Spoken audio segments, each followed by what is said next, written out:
¿Cómo les va? Gracias por acompañarme en un nuevo Valor de Vivir. Hoy vamos a comenzar con Adriana Torres, memoria celular y el abuso.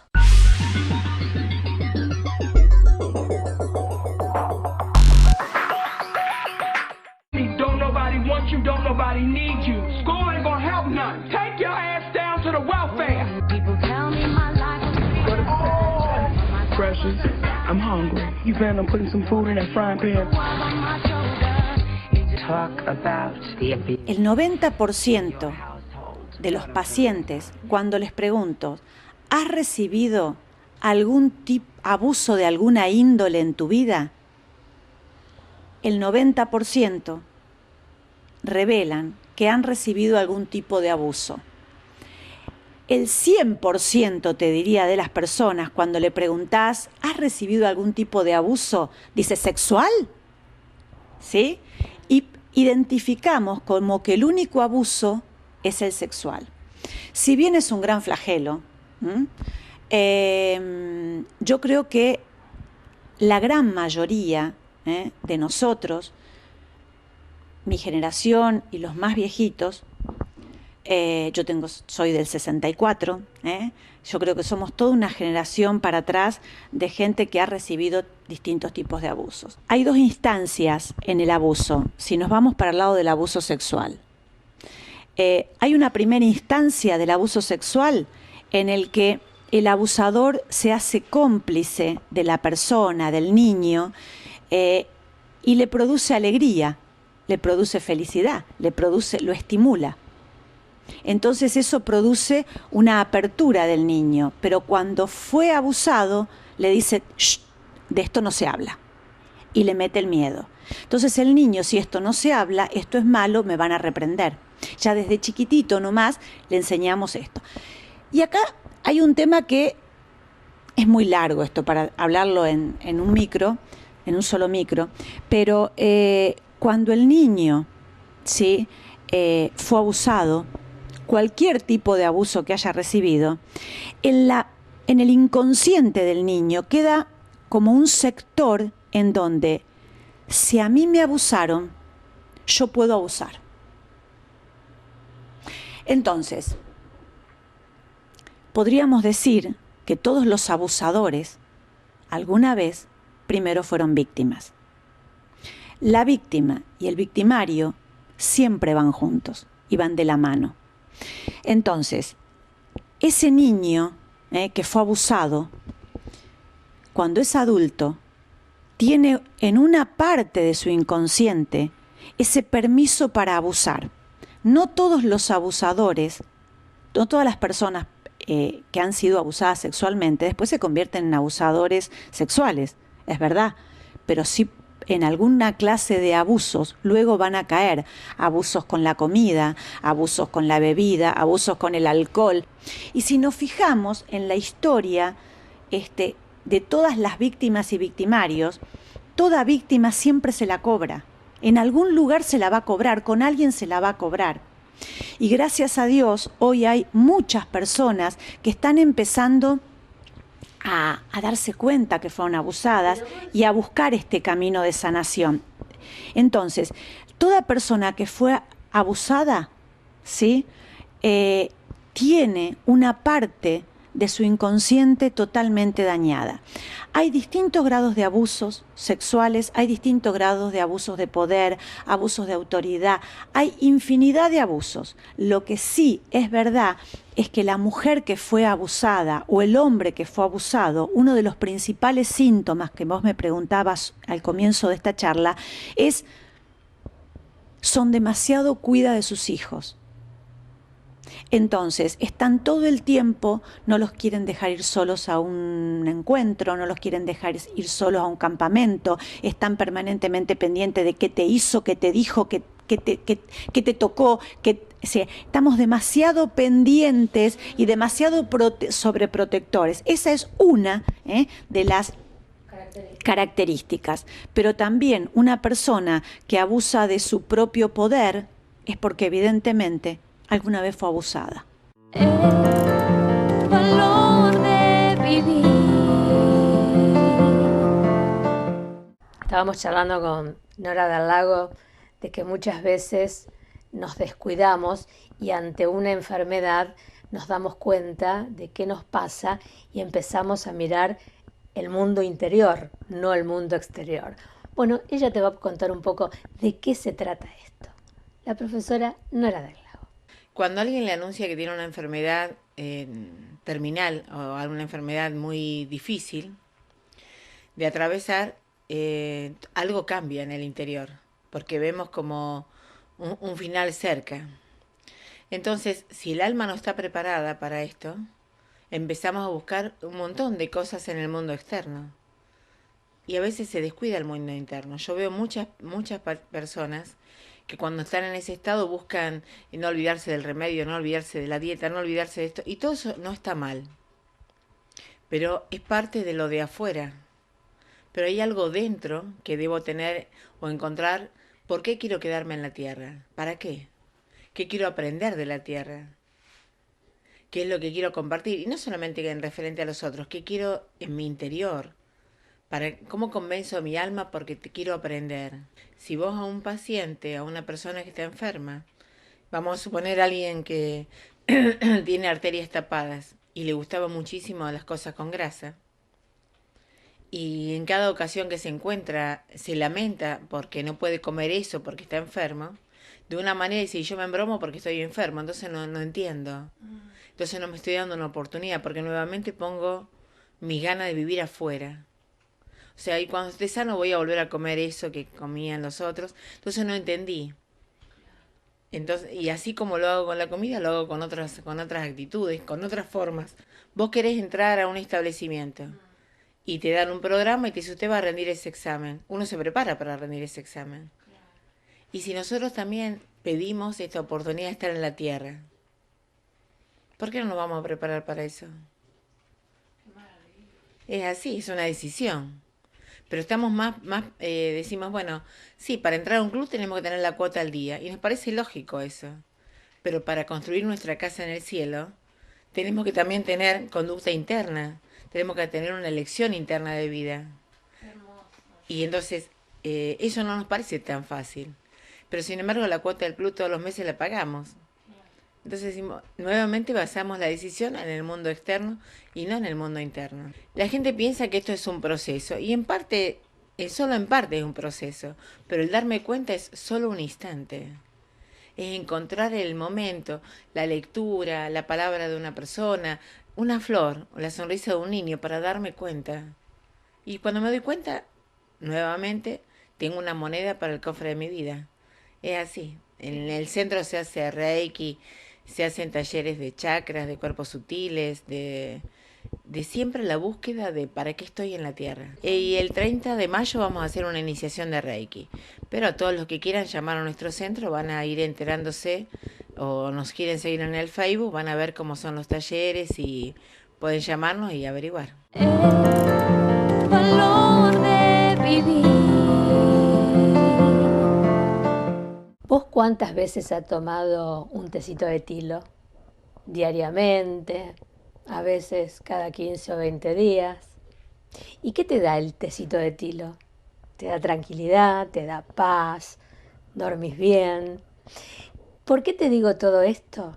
Porque muy cerca de Rosario, en Pueblo Ester, hay un lugar hermoso donde descansar y se llama Los Tilos.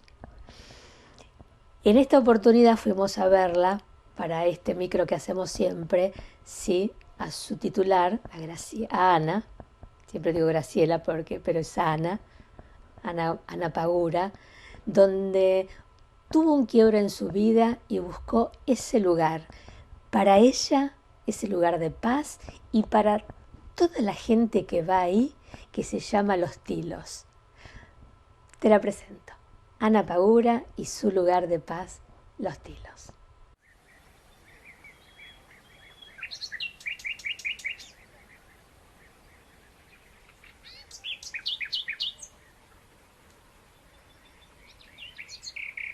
El nombre, vos me preguntabas cómo surge. Bueno, había muchos nombres y muchas opiniones. Y una mañana me levanto, bueno, a mí siempre me gustó el árbol. Me levanto y me paro en el frente y miro esos dos arbolitos que apenas estaban crecidos porque los planté mientras estaban los albañiles, sin saber que iban a ser después el pilar de esto, ¿no?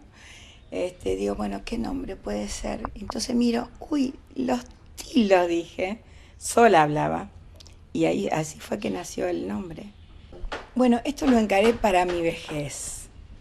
Es la jubilación que por ahí no nos da el sistema del país para tener una buena jubilación, a lo que hemos trabajado durante tanto tiempo, de tener algo extra aparte de la jubilación que nos toca. Pensé en eso para mi bienestar, para mi jubileo, así lo pensé.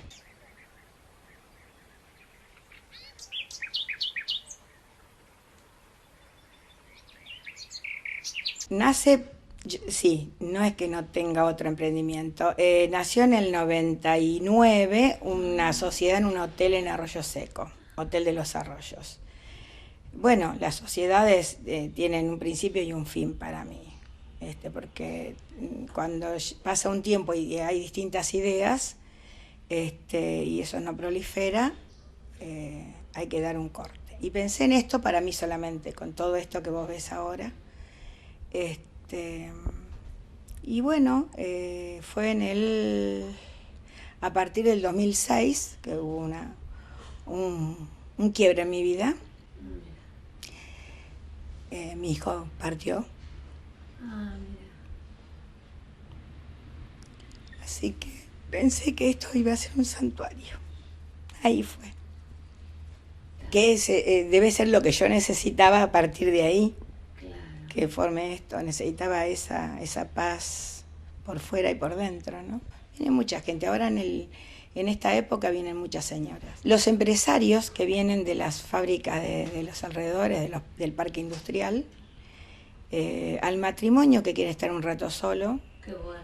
Y las mujeres solas de nuestra edad que vienen a pasar 2 días de paz y tranquilidad después de hacer sus tareas en Rosario. Está el servicio de mucama. Las habitaciones tienen frigobar, microondas, para si vos querés hacer un cafecito en la madrugada o un tecito, tenés la cafetera y el microondas para calentar. Tenés un adicional, si querés, garage, cochera, el desayuno completo con jugo, frutas y bueno, la televisión es por satélite, porque acá no llega el cable. Hay wifi, internet, eso es. ¿Y la pileta? La pileta en verano también, pero es limitada porque no es muy grande, entonces no es para familia con chicos, Claro. para gente mayor. Los fines de semana largos se agotan, Mira. hay que, con una anticipación, si vos te fijas en el Facebook, está completo. Gracias a Dios, son 7 monoambientes. Y paz y tranquilidad, eso es lo que... Fundamental. Sí, por eso se agota, viene gente de Buenos Aires. Hay que pasar la intersección de la 21 y AO12. Sí. A 80 metros está la estación de servicio Shell. Frente a la Shell, la manzana de la ex confitería Macumba, que todo el mundo de nuestra edad la conoce. Totalmente. En la misma manzana, línea oblicua, está el hotel. También por autopista, entras a la altura de General Motors, bajás. Si venís de San Nicolás, bajás a la derecha y haces 4 kilómetros y te encontrás con la 21. Y ahí a 150 metros está. El valor de vivir.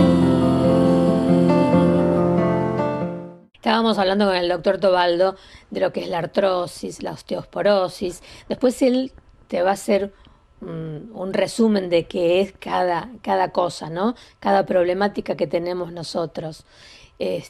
Y la importancia de la alimentación. Y ojo, llámalo a Tobaldo si vos tenés artrosis, si tenés algún problema, porque que ya pronto te lo vamos a contar, tiene un método sensacional para que estés mejor. Daniel Tobaldo. A ver, acá tenemos que hablar de 2 cosas. Alimentarse es comer. Sí, Es un acto voluntario sí, que todos elegimos, que nos gusta. sí. La nutrición es un proceso biológico que nuestras células hacen con lo que incorporamos a nuestro cuerpo, con el alimento que incorporamos en el cuerpo. Ahora, de ahí se rescatan las vitaminas, los minerales, los aminoácidos, todo lo que necesitamos. Si yo tengo un proceso de acidificación, ese proceso es prácticamente imposible o incluso puede ser inverso. ¿Qué quiero decir con esto? Cuando yo tengo en el organismo lo que se llama lecho biológico. ¿Qué es el lecho biológico? Es como si fuera un cajoncito. Hacete una idea de tener un cajoncito donde hay vitaminas, minerales, aminoácidos, hay de todo, y nuestras células cuando precisan algo van, revuelven, lo sacan y lo tienen. Con el tiempo, a medida que el organismo se acidifica, ese cajoncito va quedando cada vez con menos cantidad de cosas. ¿Por qué? Porque el mecanismo normal, el camino normal que se produce con un nutriente está inverso o no se produce. Esto se ve muy fácilmente en la producción de la osteoporosis, donde el concepto básico de que demos calcio, tomemos leche, va a prevenir y va a mejorar la osteoporosis, es un concepto arcaico, está totalmente... ¿Por qué? Eso es de laboratorio. Ahora, si vos tenés en cuenta que a los 55 años estás totalmente acidificado y un estado de oxidación terrible en tu cuerpo, esos procesos metabólicos no se cumplen tal como están descritos. Por lo tanto, la posibilidad de que entre calcio al hueso es prácticamente inviable. Solamente que los facilitadores, que son el magnesio, la vitamina D, el fósforo, se incorporen en relación adecuada, como la Organización Mundial de la Salud dice, a el volumen de calcio que se le incorpora al paciente. La propuesta es simple, yo no conozco ningún paper de la Organización Mundial de la Salud que diga que el ser humano, que es del reino animal, deba incorporar leche de otra especie animal, ni después de la lactancia materna ni en cualquier momento de su vida. Eso lo demuestra Harvard en un trabajo que presenta a la comunidad científica en enero o febrero del 2013, donde habla de que la leche, ¿qué hace? Acidifica y oxida. Entonces, y eso ya Pissinger, en el año 50 y pico, había hecho la descripción de que en un medio ácido los procesos metabólicos normales que todos conocemos y que aprendimos en los libros de fisiología no se llevan a cabo tal como están descritos. Por lo tanto, eso hay que tenerlo en cuenta, hay que reverlo, hay que tenerlo en cuenta. O sea, a ver, yo no estoy diciendo que estén las cosas mal, estoy diciendo que se están aplicando en un terreno que no es el adecuado. Yo no estoy diciendo que el calcio no entra al hueso, estoy diciendo que el calcio sí entra al hueso, pero no en las condiciones en que estamos cuando nos lo dan. Ese es el problema, la falta de evaluación de la condición del paciente. Nosotros no somos como un animalito de laboratorio donde está todo bien y si ponemos calcio entra al hueso, en este caso que estamos hablando del calcio. Sino por algo, o sea, todas las pruebas de todas las cosas se hacen así. O sea, los resultados que vos tenés con una droga en los animales, cuando la trasladás a la vida cotidiana, que haces la prueba con los seres humanos, los resultados no son los mismos, porque las condiciones son distintas. Entonces, ese es el tema. Ahí está el secreto de la cosa. Yo no estoy diciendo que lo que dijeron está mal y es mentira. No, es verdad. Pero no se da en las condiciones en que nosotros estamos a los 50 y pico de años. La artritis es una enfermedad inflamatoria. La inflamación es un proceso totalmente natural del cuerpo para reparar una cosa. Dura 4, 5, 7 días. Cuando ese tiempo se supera, que la inflamación se hace crónica, esa forma de manejarse de los glóbulos blancos y todos los elementos que se mueven en una inflamación pasan a ser malas para el cuerpo. Entonces empiezan a aparecer determinadas situaciones, determinados síntomas y determinados desequilibrios que fueron los que produjeron eso, porque tiene que ver con un desequilibrio de nuestro sistema inmune, del ordenamiento en la llegada de los diferentes glóbulos blancos, o sea, tiene que ver una cuestión muy técnica. Pero una vez que pasó ese tiempo y se instaló una enfermedad inflamatoria crónica, la cosa es complicada. No es lo mismo que la artrosis, para nada, eso le tiene que quedar totalmente claro. Es totalmente distinta la enfermedad y es totalmente distinto el tratamiento, fundamentalmente el tratamiento. O sea, yo en la artrosis no puedo hablar de antiinflamatorios ni por casualidad, porque la artrosis no es una enfermedad inflamatoria, o sea que no voy a calmar el dolor con un antiinflamatorio. O sea, ¿con qué voy a calmar? Si yo tengo una enfermedad que es degenerativa, que es porque hay una carga tóxica, la única posibilidad que tengo de que el dolor me calme es neutralizar las cargas tóxicas y sacarlas. No me queda otra. Hacer lo que los centroamericanos llaman botar al cuerpo, o sea, drenar al cuerpo esas cargas tóxicas. El valor de vivir. La semana pasada estábamos hablando con Ariel Scione de los anteojos para mayores y que están personalizados. Hoy vamos a hablar de los niños. Siempre me acuerdo cuando los chicos usaban esos lentes que eran gruesos y siempre los cargaban, y ahora hay cosas tan bellas para los chicos que hasta ellos mismos piden usar anteojos. Acá te lo presento, si no lo viste la semana pasada, Ariel Scione. Vos fíjate que antes los niños, ¿qué opción había para ellos? Eran anteojos de acetato gruesos, prácticamente de un solo color, y vos fíjate lo que viene ahora, ¿no? Ahora vienen anteojos completamente flexibles, los niños juegan a la pelota, hacen deporte con esto. A ver, por ahí muchas veces los padres son los que lo ven con el anteojo y dicen, pero esto te queda... Pero se usa, es lo que está de moda y termina gustando, porque es cómodo aparte, no se cae, esto ajusta a la medida de la cabeza, o sea, imagínate que los niños viven jugando pelotero de acá, de allá, se viven tirando y andan con el anteojo puesto, no se sale. Aparte de que también se elimina mucho el tema de la rotura del anteojo, fíjate que esto es algo que completamente flexible. No hay una edad de comienzo de anteojos, o sea, si hay una patología previa, los niños empiezan de muy chiquitos a usarlos, depende del caso, ¿no? La mayoría de los niños usan por estrabismo, corrección de estrabismo, un anteojo. Hay de todo, ¿no? También puede haber una patología del hecho de mala visión, tanto en miopías como astigmatismos, pero mayormente la corrección en los niños es estrabismo, en uso de anteojos. Es muy importante, digamos, en los niños la corrección temprana, siempre se apunta a eso.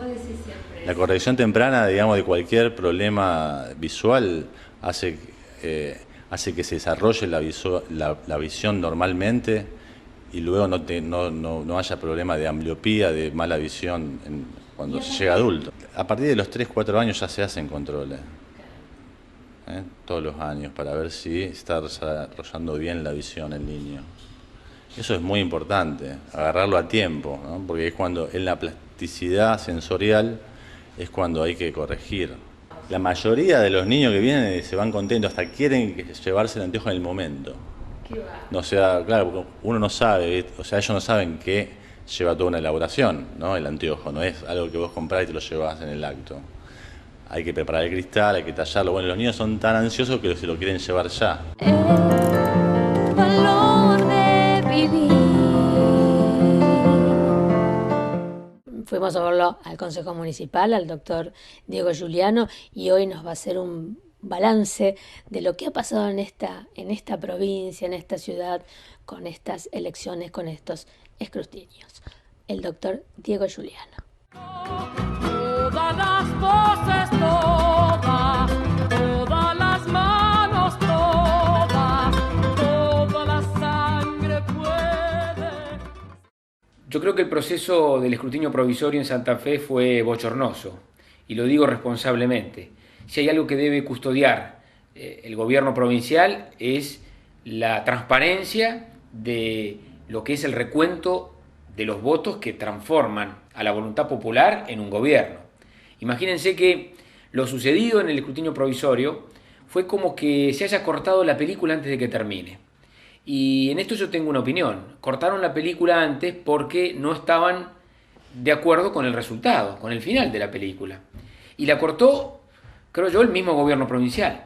A mí me sorprendió muchísimo esa noche del domingo cuando el ministro de Gobierno, que es el responsable legal del escrutinio provisorio, decía resultados que no se correspondían ni con el zócalo que tenía debajo, ni con lo que después fue el recuento del escrutinio provisorio. Decía que había ganado el Frente Progresista, cuando en verdad había ganado el candidato de Unión Pro Federal, Miguel del Cel. Y esto no lo decía un periodista, alguien que opinaba, lo decía el ministro de Gobierno, candidato además, al lado del gobernador de la provincia en ejercicio, también candidato, y a su vez responsable legal del escrutinio provisorio. ¿Para qué está el escrutinio provisorio? Para anticipar el escrutinio definitivo, para dar datos precisos, para hacer una especie de proyección irreversible. Creo que cuando detectaron que la diferencia entre Miguel del Cel y Miguel Lifchit era tan grande en favor de Miguel del Cel, de alguna manera o por alguna circunstancia, lo que se hizo fue cerrar el cómputo del escrutinio definitivo, provisorio, diciendo que había sido ya computado el 100% de los votos. Esto dio resultado a que el gobierno nacional al otro día diga empate técnico en Santa Fe. Y no hay tal empate técnico, y lo va a ver la ciudadanía ahora cuando terminen el escrutinio definitivo, que no ha habido empate técnico, que había una enorme diferencia entre el oficialismo y la oposición, y que Miguel del Cel sacó más diferencia de la que dijeron el domingo. Entonces a mí me preocupa muchísimo, me parece que esto no se resuelve con una renuncia, al contrario, la renuncia del funcionario Echaniz, que se dio en estos días, justo antes de que salga el escrutinio definitivo, me parece que confirma la sospecha acerca de que las cosas se hicieron mal, las cosas no se hicieron de acuerdo a lo que dice la ley, y fundamentalmente que de alguna manera se intentó generar un escenario para el día lunes distinto del escenario que estaba configurado a partir de los votos que había hecho la ciudadanía. Me parece que es uno de los casos graves de la democracia santafesina, y creo que la ciudadanía lo advirtió claramente. Ya veníamos de un antecedente en el 2011, en donde quedó una sensación de que Miguel del Cel había ganado la elección, pero que no había sido reconocido por el gobierno provincial. Esto que quedó como una sensación, hoy, frente al escrutinio provisorio y frente a estos, entre comillas, grandes errores, que en realidad terminaron configurando escenarios que no existían y que eran mentira, me parece que nos hace a nosotros abrir bien grande los ojos, reclamar no solamente la renuncia de un técnico, sino también la explicación de parte de quienes son los responsables políticos de esto, y pedirle al gobierno provincial que garantice un escrutinio definitivo más transparente de lo que fue este, porque esto de que fueron excesivamente transparentes, como dijo el gobernador, no es cierto. Ni fueron excesivos, ni fueron transparentes en este sentido. El valor de vivir. Estábamos charlando, analizando el tema de las tiroides, que especialmente nosotras tenemos ese gran problema y el desequilibrio que produce. Bueno, acá el doctor Motura va a tratar este tema y lo que podés tomar para este tipo de problemática. Giraldo Motura. Un tema muy interesante, control de los desequilibrios de tiroides. ¿Qué es la tiroide? Es una glándula que está en la parte anterior del cuello, que mide unos 5 centímetros y medio por 1,5 de ancho por 1,5 de profundidad, de espesor. ¿Cómo la podríamos definir a la tiroide? Yo lo digo en esta forma, es una mariposa con las alas abiertas que se posó en nuestro cuello, entre el esternón y la nuez de Adán. ¿Para qué está la tiroide? Para regularizar nuestro metabolismo, darnos calor, piel sana, lucidez, entre otras cosas. Hay 3 cuadros, los más comunes. El hipotiroidismo, cuando funciona en menos, es friolento, lento, es una persona que es constipada, la piel seca, muy lerdo. El otro, el hipertiroidismo, cuando funciona en más, tiene los ojos saltones, tiene taquicardia, es muy nervioso, es sumamente activo. Ese es el hipertiroidismo, que desgasta el organismo por un esfuerzo extraordinario. Y los nódulos tiroideos, que se forman sobre todo por estrés, la mayor causa. El 95% son benignos. ¿Qué es dañino para la tiroides? El cloro, el que es dañino, todo lo que tenga cloro no conviene. El flúor no es bueno. El flúor inhibe el yodo, bloquean los receptores, lo mismo que el tabaco y el alcohol. Un dentífrico con flúor no convendría que lo consumiera una persona que tiene problemas de tiroides. Y hay un grupo de alimentos que tienen lo que se llaman los goitrógenos o los bociógenos, le llaman otros. Estos bloquean la absorción del yodo. Es decir, que la T4 no se podría transformar en T3, o tarde en hacerlo. Eso serían la soja, el maní, la mandioca y también estaría el repollo entre eso. Se puede consumir, pero pequeñas cantidades, y cocinado pierden parte de los goestrógenos, pero no conviene el abuso porque bloquearían la absorción del yodo.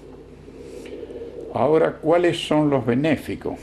Bueno, yo para el yodo tengo un inventito mío, que le digo a la gente: compren alcohol yodado en una farmacia.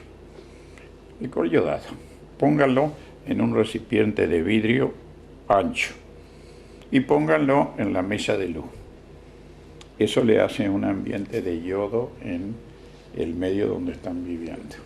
¿Qué otras cosas son benéficas? Ese es el inventito que he hecho, ¿no es cierto?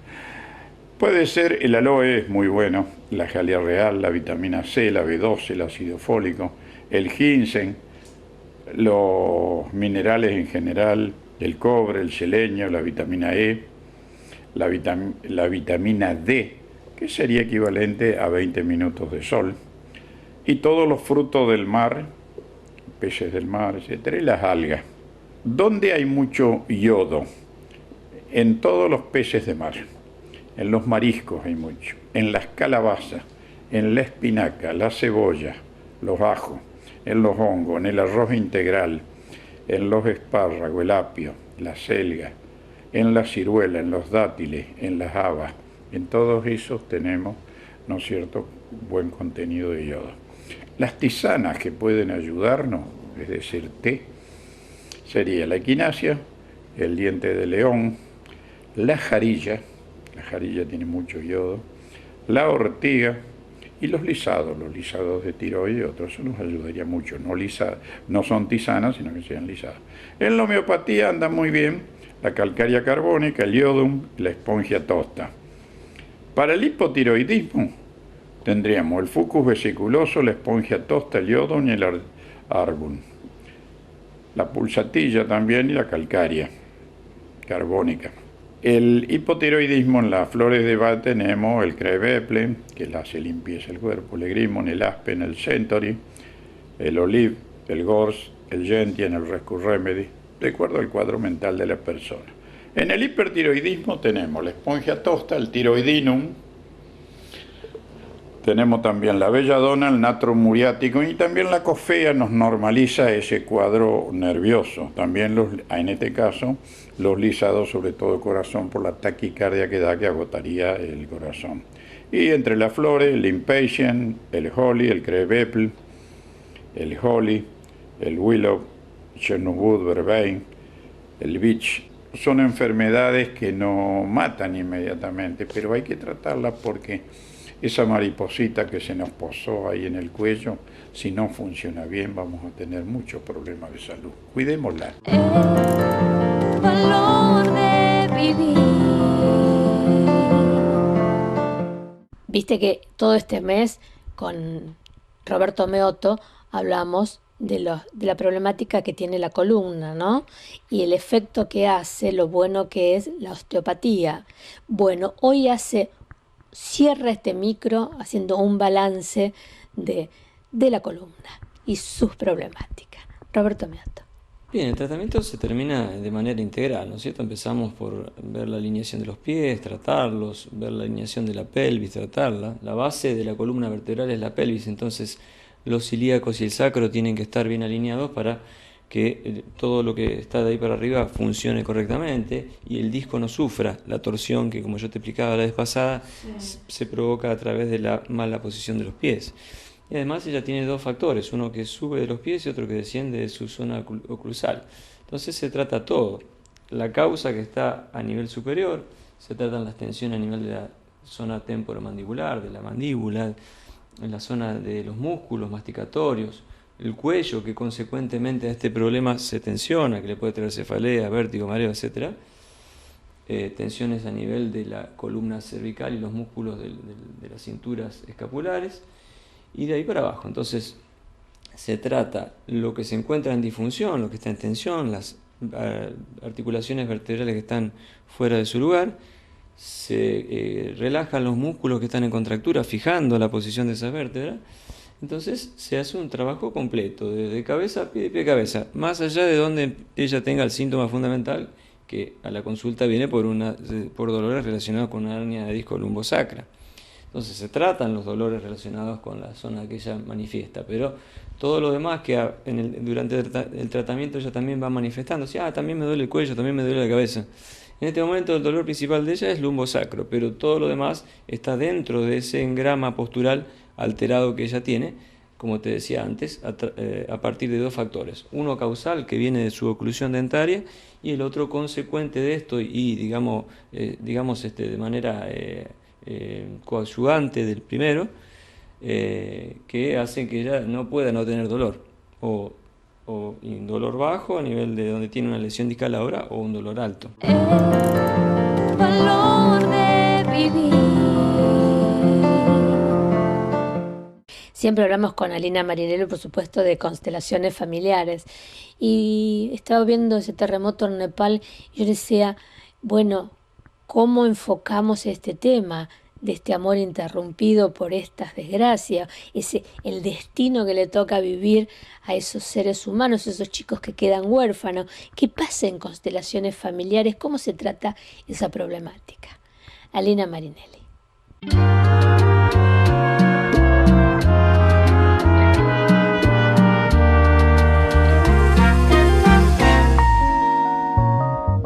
Buenas tardes, Ceci. Pero lo que acá podemos primero hablar del destino que cada sistema tiene, en este caso cada país, para hacerlo más grande, y cómo realmente el destino nos toma y tenemos que estar en ese lugar. En este caso podríamos hablar, aparte de la naturaleza, esta implicancia que sufre el país, podríamos también hablar de los que quedan. Especialmente cuando hablamos de niños, por ejemplo, familias enteras que fallecen y quedan los niños solos, y a veces el país no da abasto para la adopción y se tienen que buscar otras familias para adopción, ¿no? Para padres sustitutos. Que acá hay un trabajo importante para los papás sustitutos. Es reconocer que estos niños ya tienen una historia, que tienen una idiosincrasia que es la historia de su país, y ellos van a estar cuidando de su vida. O sea, integrar al niño a su familia, más toda la historia que viene con este niño. Cuando el grande hace este trabajo, el niño toma. Entonces, eso lo vamos a ver más adelante. Cuando el niño realmente ha tomado, va a poder dar a quienes tenga que dar de la misma manera que le dieron a él. El valor de vivir. Quiero que sepas, te la voy a presentar. Se llama Lorena Almirón, está en ATE, sí, es asistente escolar, pero tiene una vida riquísima, es del barrio Santa Lucía. Te lo va a contar, pues yo quiero que conozca a todas estas mujeres que están en los gremios, sí. Hay muchas mujeres que luchan por una vida mejor, entre ellas Lorena Almirón. Yo vengo de escuela privada. Después, en el 2007, pasa a ser oficial la escuela. Entonces venía si ya en las escuelas oficiales hay conflicto, imagínate en las escuelas privadas es mucho más difícil organizarse o elegir un delegado o una delegada. Entonces, fue bastante difícil los primeros años porque tampoco estábamos reconocidos.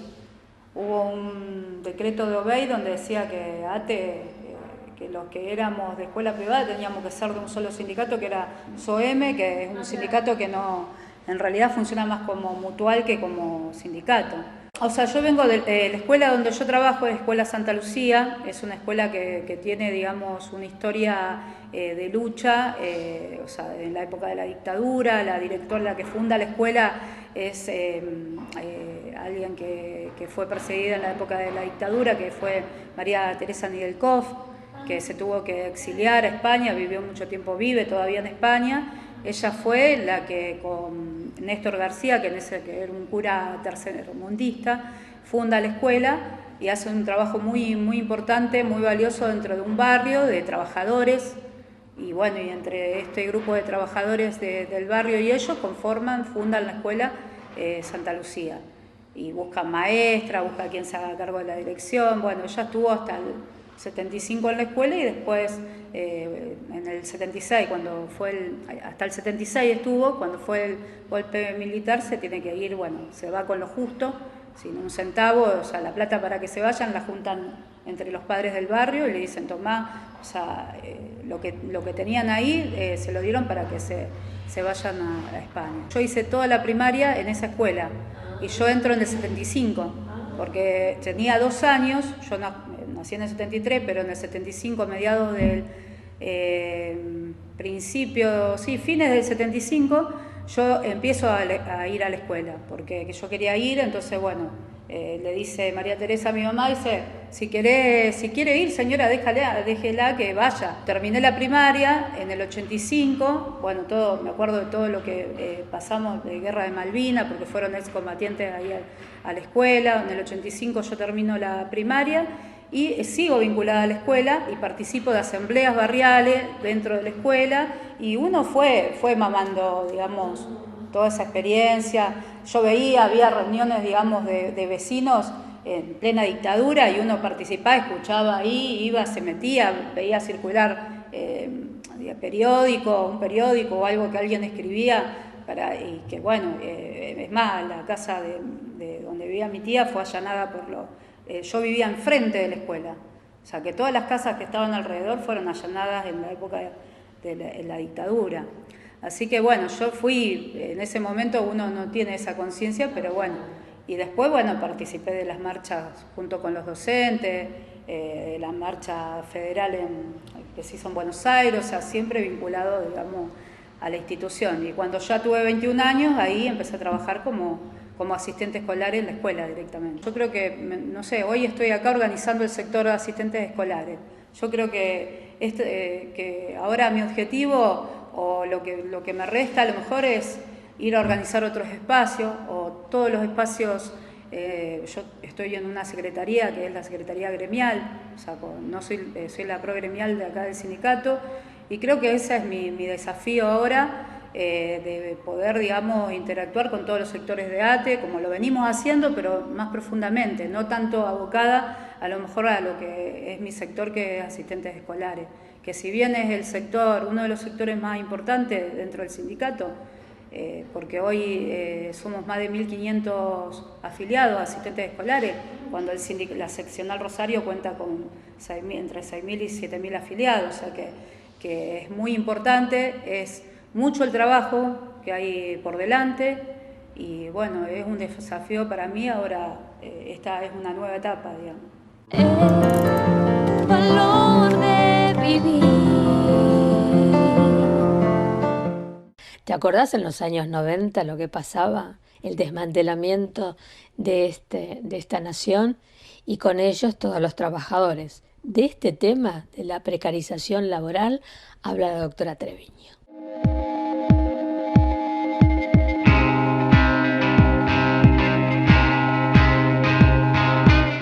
Cecilia, la pregunta es muy importante, es muy puntual y lamentablemente es de una actualidad enorme.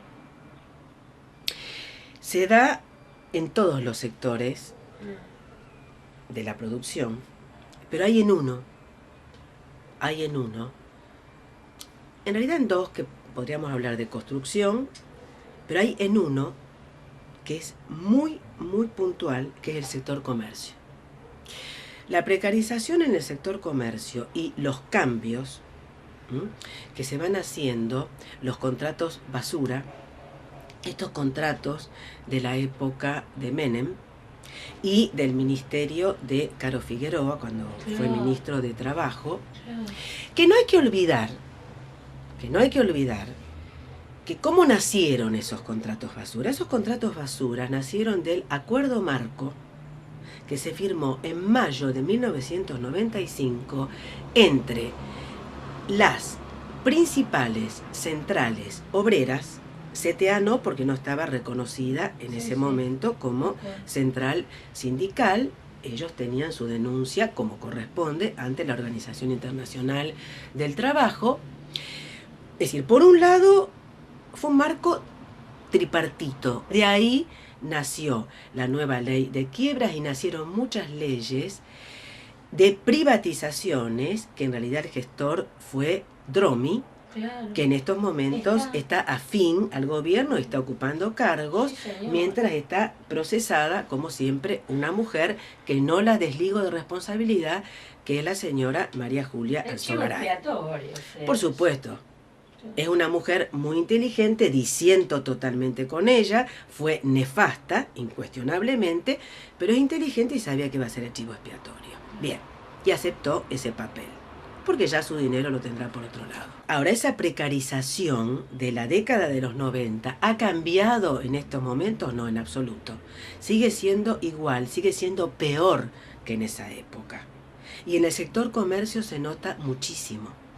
En el sector comercio hay un cambio permanente de personas y además están también las nefastas empresas de contratación de servicios temporarios, que no son solamente para el sector comercio, abarcan todos los sectores de la producción, pero sobre todo en comercio y servicios. Entonces, estas empresas siguen existiendo. No se las toca. Por otro lado están los trabajadores y trabajadoras mercantiles que están en un estado de precarización total. Por otro lado,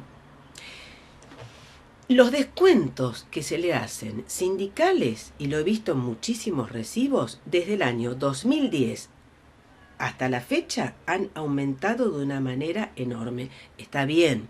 Pueden decir que ha habido cambios, incuestionablemente que sí, pero ¿han aumentado en proporción a los salarios? No, en absoluto. Hay mayores beneficios, concretamente en la ciudad de Rosario me estoy refiriendo, y zonas aledañas. Para los trabajadores y trabajadoras mercantiles, no, en absoluto. Cada vez escasean más, sobre todo en la parte médica, con temas de mala praxis en un sanatorio que es muy conocido por la enorme cantidad de temas de mala praxis que hay. Entonces tenemos precarización por un lado, menor cobertura social y aportes sindicales que cada vez son enormes y que toman casi la mitad del sueldo, cuando los trabajadores y trabajadoras mercantiles trabajan mucho más que 8 horas y eso no admite prueba en contrario, por más que las señoras juezas y jueces digan que se necesita prueba asertiva, fehaciente, concluyente, pero sabemos que trabajan más y aportan solamente por 4 horas con recibos que son totalmente irregulares. Y el gremio de Rosario permite esas irregularidades. El cambio tiene que venir. Necesariamente tiene que venir por y para los trabajadores y las trabajadoras. El valor de vivir. Estábamos en el consultorio de la doctora Alicio y yo le decía que es el láser. Porque viste que aquí hay un aparatito con lucecita azul, el otro lucecita rojo. Bueno, y uno no entiende todo y todo le parece que es parte de lo mismo. Pero no, son cosas distintas y hay distintos tipos de láser. La doctora Alicio te lo cuenta.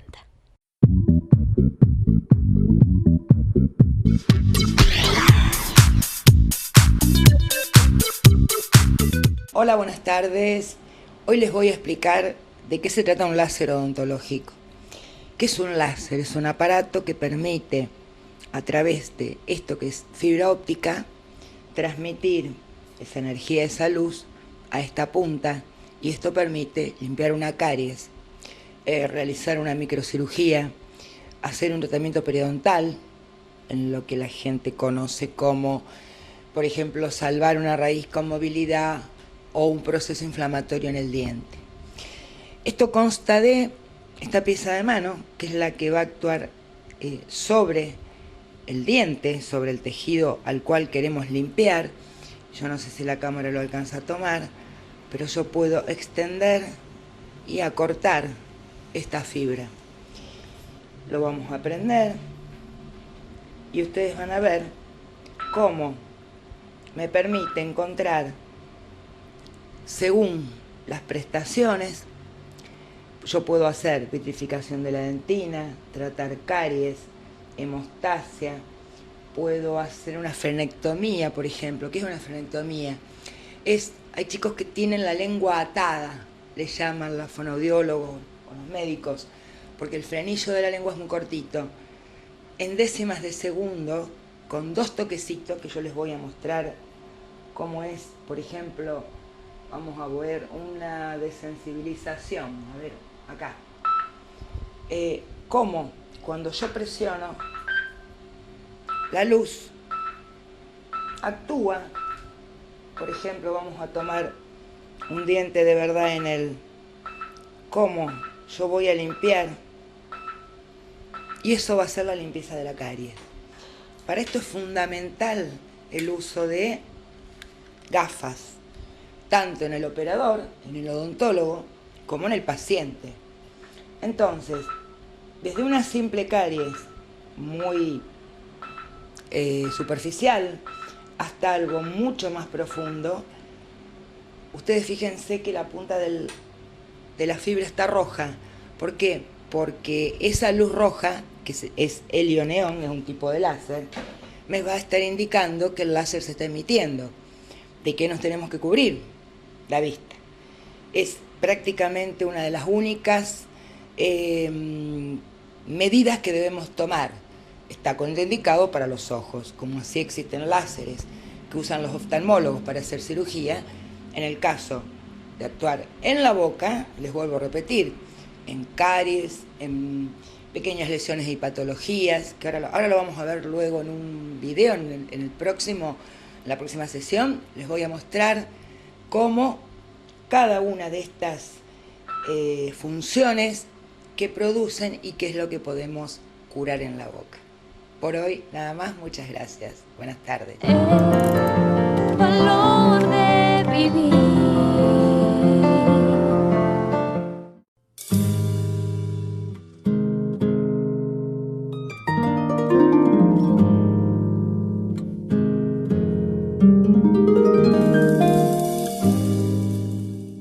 Bueno, yo creo que es como todo tendría que estar enfocado desde otro ángulo. Hay una cosa, en el proceso de evolución del mundo, el mundo entero hablo, la gente pasa por un montón de transiciones. Entonces, no todo evolucionan en el mismo tiempo y de la misma manera. Hay aquel que lo hace antes, aquel que necesita más tiempo, aquel que no comprende. Es un proceso natural, es una ley de evolución y progreso del universo. Entonces, lamentablemente, las cosas no están tomadas como corresponde. A ver, se pone en primer lugar el orgullo, la soberbia. Estoy allá arriba. Para ir allá arriba se prometen un montón de cosas. Cuando estamos arriba no miramos más para abajo. Miramos para arriba, ya empezamos a mirar. Entra el personalismo actual. ¿Qué mejor puedo estar yo? ¿A dónde puedo llegar yo? ¿Dónde puedo subir yo? ¿A qué cumbre puedo llegar? Entonces me olvido de todo lo que estaba abajo. Me olvido de lo que viví, lo que vi, lo que palpé, para llegar donde llegué. Mira, el tema de la evolución en un lugar es como una pirámide, un triángulo. ¿Cómo está la cabeza? Según cómo esté la cabeza funcionando, se va a desparramar abajo hasta donde están los demás bajo poder adquisitivo. ¿Me entendés? Pero el tema es la cabeza, cómo funciona. Yo ordeno, yo digo, yo hago, yo propongo, bien arriba. ¿Y qué hago cuando siembro abajo? ¿Qué voy desparramando? ¿Qué tipo de forma de vida le propongo a la gente? ¿Cómo manejo con equidad todos los frutos de la tierra, todos los frutos que produce una nación? ¿Cómo lo manejo? ¿De qué manera? ¿Cómo busco la equidad para que todo sea parejo? Porque acá no tendrían que existir los pobres. Porque el país es muy rico. Tenemos la madre tierra que es generosísima, nos da todo. Si nos ponemos a pensar con detenimiento, a ver, pensemos. Los antiguos indígenas decían la Pachamama. La tierra es la madre de la vida. Si ella no genera productos para alimentarnos, ninguno podríamos vivir. La gente no se detiene a pensar eso. Los políticos que suben, lo primero que tendrían que poner en funcionamiento es el agro. ¿Por qué el agro? Porque el agro hace que se produzca no solo para acá, para poder alimentar el mundo. Pero ¿dónde están los conceptos de vida? Se desconocen. Y como prima la parte material, qué parte de la torta mejor me llevo yo. Entonces todo lo demás queda perdido. El materialismo no te da evolución, te detiene en el proceso de evolución. Porque ya empezás a pensar nada más que en las cosas materiales. Entonces las otras cosas que proporcionan la vida, el bienestar de la gente, todo eso se pierde. El valor de vivir. Bueno, ya llegamos al final del Valor de Vivir. Como te digo siempre, nos vemos el domingo a las 8 de la mañana, porque yo sé que vos desayunás, ¿sí? Juntos desayunamos, ¿sí? Los domingos a las 8 de la mañana, con mate, con bizcochitos y con el Valor de Vivir. Gracias.